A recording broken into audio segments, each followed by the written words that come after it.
Space host busy Thanksgiving with launch Comet. Space will serve up a banquet of activities on Thanksgiving, featuring a comet kissing the sun, a zero-gravity freeze-dried feast in orbit, and a rocket launch attempt,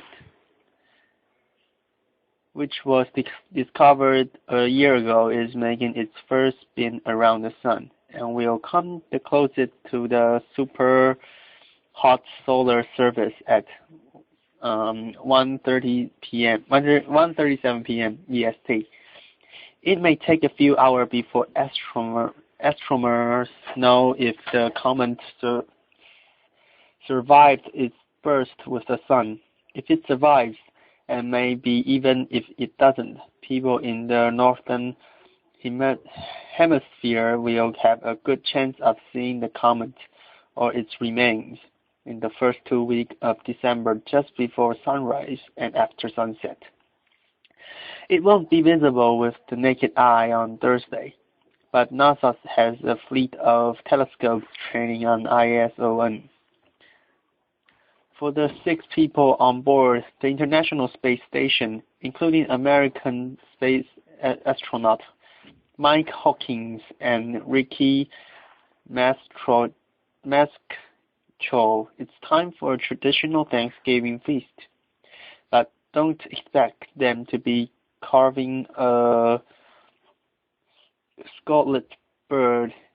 In a video from space, the 2 astronauts show off their menu, all in small slide packs: irradiated smoked turkey, thermos yams, cornbread dressing, potato, freeze-dried asparagus, baked beans, bread, cobbler, and what Hawkins called his favorite dehydrated green beans casserole. It comes with a view from space that is juicier than any turkey on Earth. Though we miss our family, it's great to be in space, Hawkins said from 2,060 miles above Earth in the tapped message. As for dessert, the astronauts, residents of Florida Space Coast may get to see a rocket thunder through the sky around dinner time, if all goes well. Private firm SpaceX of Hawthorne, California, will try again to launch its Falcon 9 rocket between 5:38 p.m. and 6:44 p.m. EST from Cape Canaveral Air Station. The large rocket didn't launch in a first attempt Monday because of a technical glitch. The rocket is carrying a 7,055-pound telecommunication satellite for a Luxembourg firm. This is part of a growing trend of newer rocket firms. SpaceX is headed by PayPal founder Elon Musk. Launching more and signing up non-government customers, said Harvard astronomer Jonathan McDowell, who catalogs launch worldwide. Thanksgiving and November are often a quiet time for space, but not this year, he said. It will be the first Cape Canaveral launch attempt on Thanksgiving since 1959.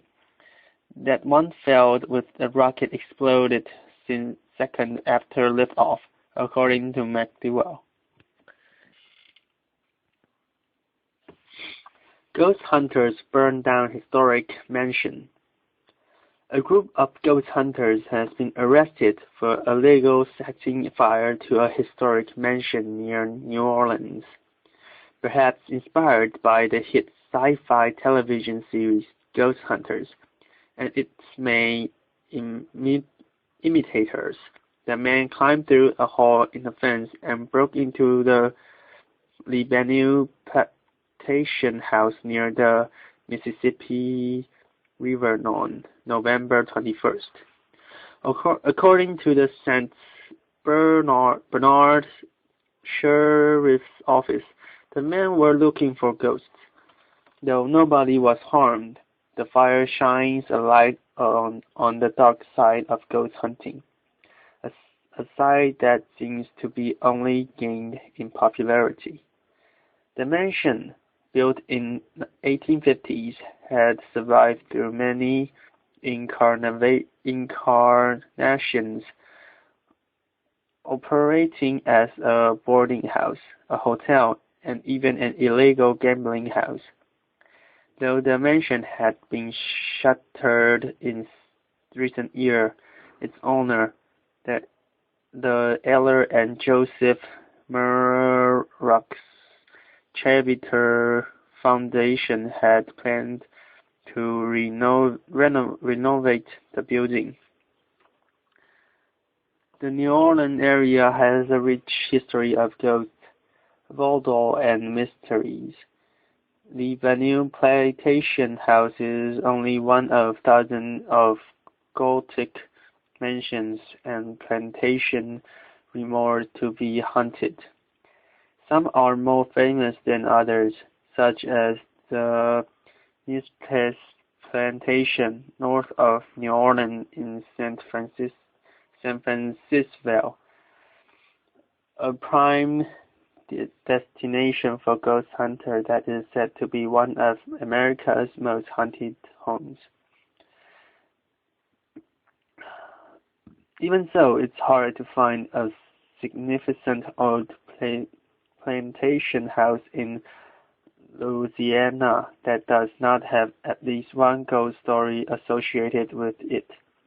Legends at the Venue tell of a ghostly woman in a long white dress walking the upstairs porch. Other stories could describe spooky lights in the hallways or the voice of long-dead slaves. The fire at the Venue broke out at about 2 a.m. local time Friday, November 21st, and the building was almost completely destroyed by the time firefighters arrived. The ghost hunters had been trying to produce a reaction from the spirits they assumed resisted there, by doing what TV ghost hunter called provocation, essentially making loud noises, yelling taunts at the ghosts, and banging on walls. Frustrated that their efforts failed to yell any spirit, the group decided to light a fire. Whether this was intended to smoke the spirit out or simply burn the place down, the resulting flames soon reduced the mansion to ashes and 4 brick chimneys. While many ghost hunters engage in harmless fun, and this case shows there can be a dark, dangerous side to the pursuit. In the wake of popularity ghost hunting TV shows, police across the country have seen a surge in people being arrested, injured, and even killed while looking for ghosts. In 2006, a woman was critically wounded looking for ghosts in a private house near a cemetery. She and a friend were trespassing. The house owner mistook them for vandals and shot them. In 2010, a North Carolina man died while ghost hunting with a group of friends, hoping to see the ghost of a train that crashed years earlier. The ghost train did not appear, but a real train came around and bent and killed one man who could not get out of the way in time. As for why people consider shows such as Ghost Hunters and Ghost Adventures to be purveyor of truth, one researcher thinks it's all in the wording. The hosts of these shows often sprinkle into their tales an array of technical jargon and reference to tech instruments such as ion generator, electronic field detectors, and video goggles with built-in speech synthesizer. Such science lingo adds undue credibility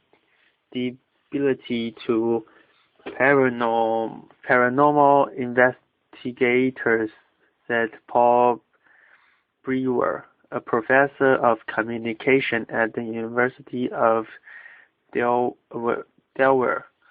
Luckily, no one was hurt in the Libya blaze, which could have killed someone or spread to neighboring buildings. 7 men from Texas and Louisiana, ranging in age from 17 to 31, were arrested on charges related to the case, including arson, simply burglary, trespassing, and criminal damage worth than $50,000.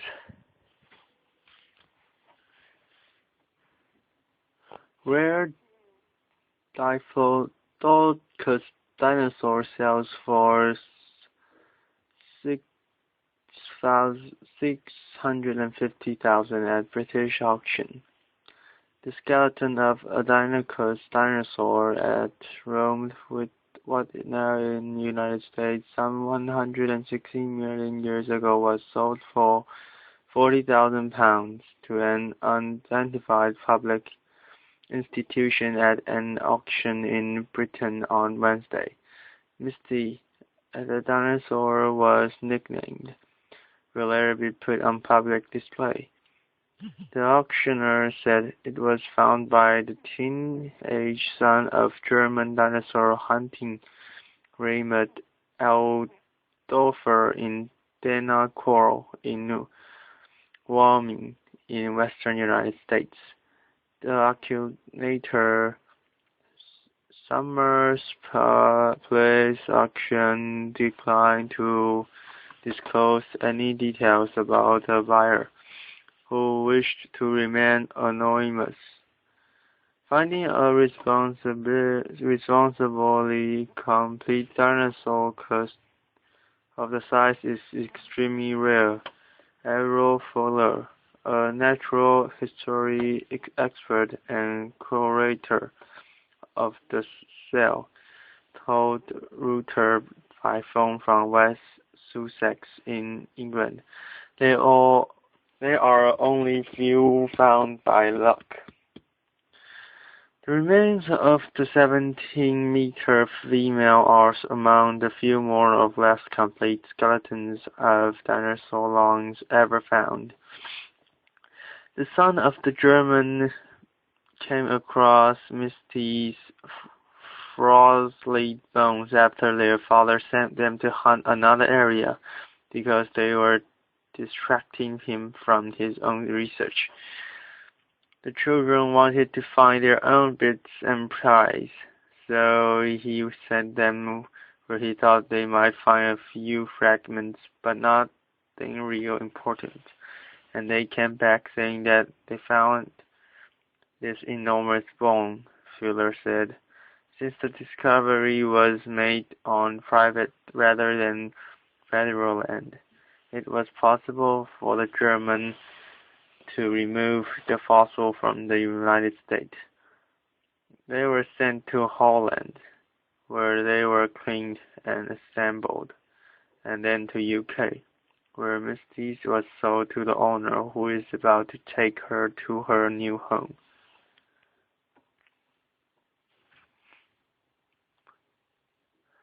Journal withdraws controversial French Monsanto GM study. The publisher of controversial and much criticized study suggesting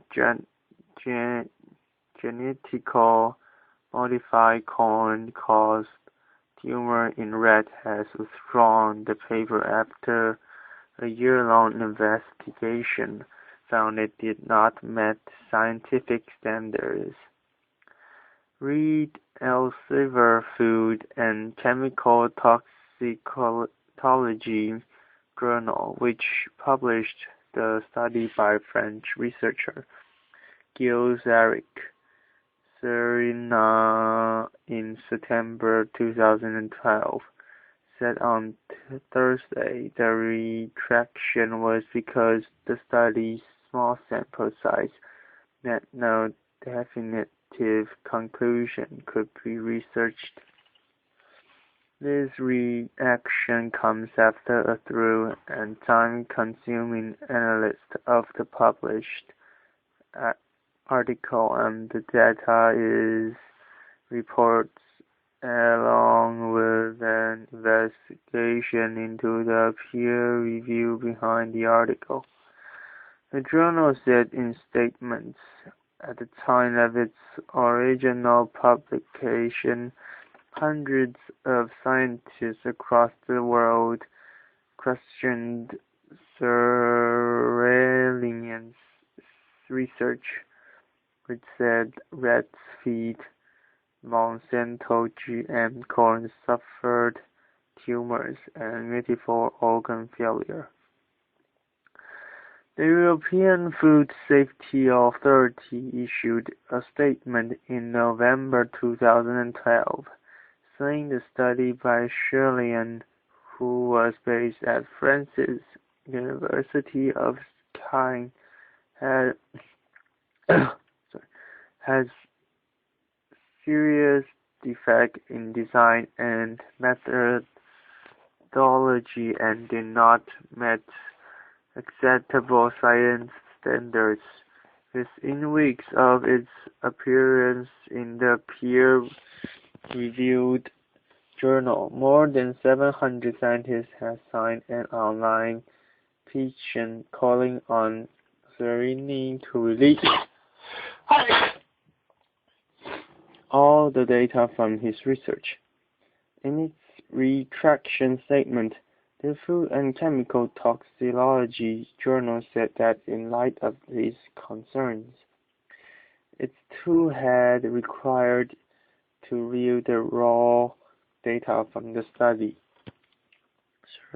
Serina agreed and supplied all material that was requested by the editor-in-chief, it said. The journal said, it received many letters expressing concerns about the validity of findings, the proper use of animals, and even allegation of fraud. Its own investigation found no evidence of fraud or intentional misrepresentation of the data. However, there is a legitimate cause for concern regarding both the number of animals in each study group and the particular strain selected, it said. Other scientists welcomed the journal's decision to retract the paper, although some said it had come too late. The major flaw in this paper makes its retraction the right thing to do, said Kathy Martin, a professor at John Innes Center. The strain of rats used in highly susceptible to tumor after 18 months with or without GMO in their diets. David Spiegelhalter, a professor of public understanding of risk at the University of Cambridge, said it was clear from even a superficial reading that this paper was not fit for publication. In his instance, the peer review process did not work properly, but at least it has now been reminded and the journal has recognized that no conclusion can be drawn from this study. So I suppose it is better late than never, Spiegler-Hater said.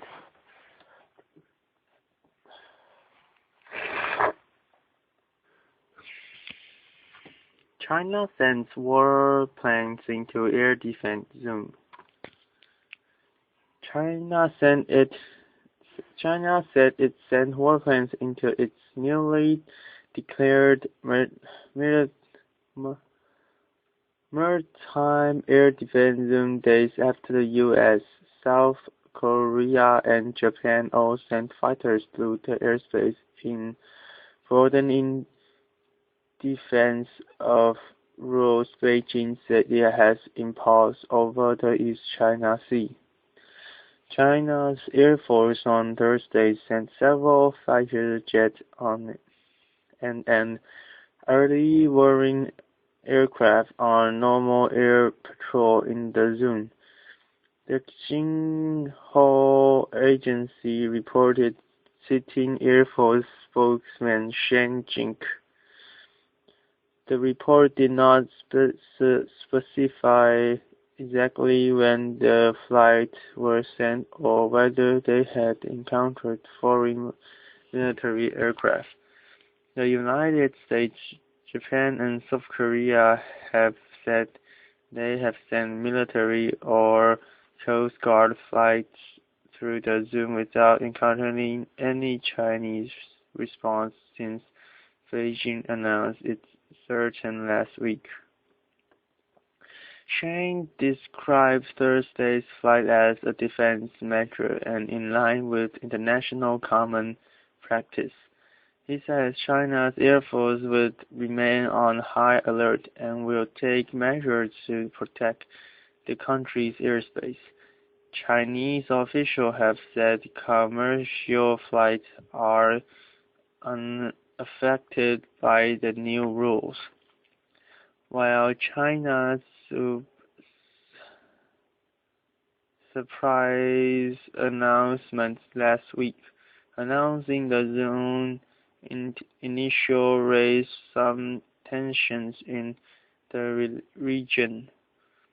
Analysts say Beijing's motive is not to trigger an aerial confrontation, but is a more long-term strategy to solidify claims to dispute territory by simply marking the area as its own.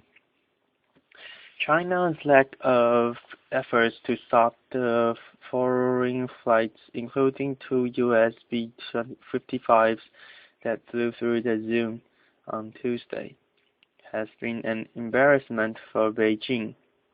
Even some Chinese state media outlets suggested Thursday that Beijing may have mishandled the episodes.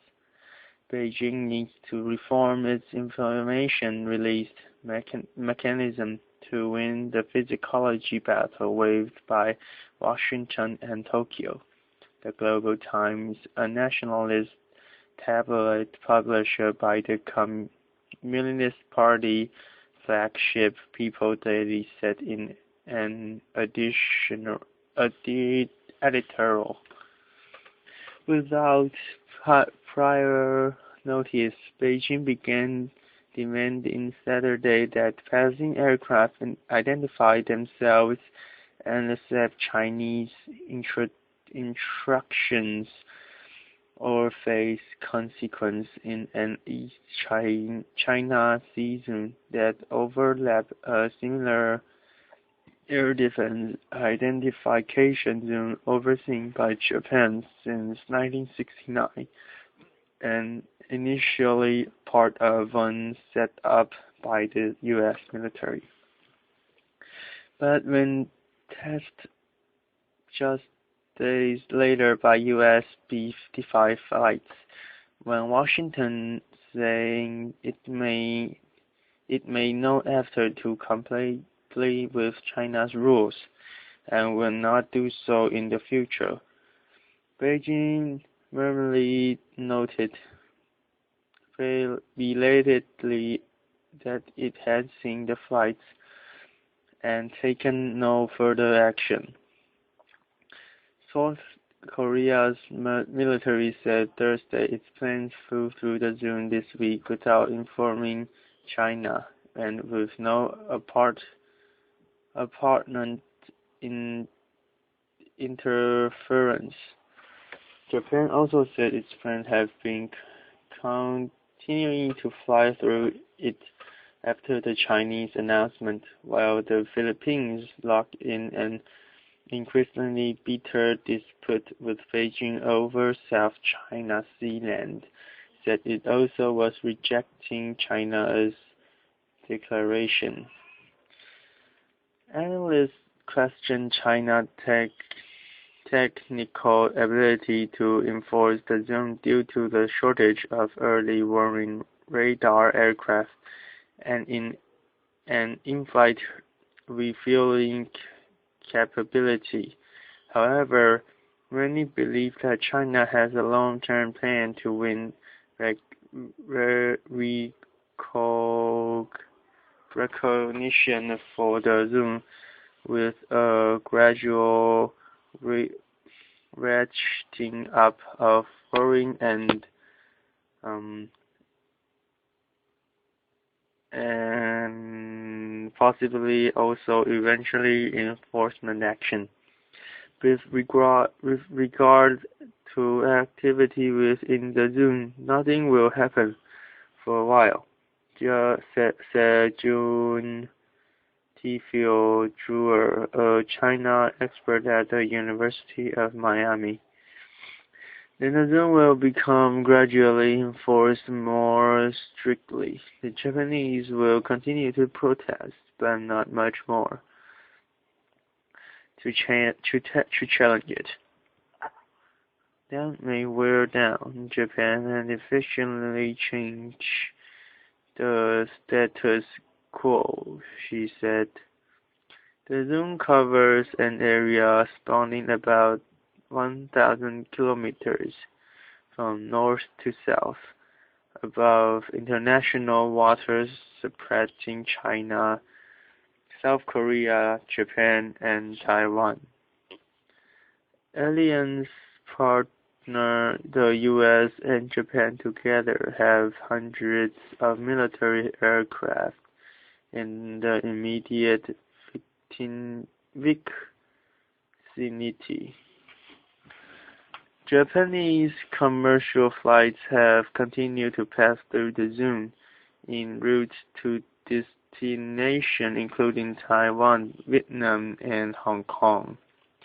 They initially had notified Chinese authorities of their flights as requested until early this week, when the Japanese government urged them to stop doing so. The zone seen primarily as China's latest bid to bolster its claim over a straining of uninhabited Japanese-controlled island, the East China Sea, known as Shikaku in Japan and Diaoyu in China. Beijing has been retouching up its sovereignty claim since Tokyo nationalization of the island last year. The announcement comes in an awkward time, although Beijing ties with Tokyo are at rock bottom. It was building goodwill and mutual trust with Washington following a period of successful meetings between President Barack Obama and Chinese President Xi Jinping. However, the zone feared now threats to overshadow both the visits by President Joe Biden to Beijing next week, and one by Australia Foreign Minister Julie Bishop, expected before the end of the year.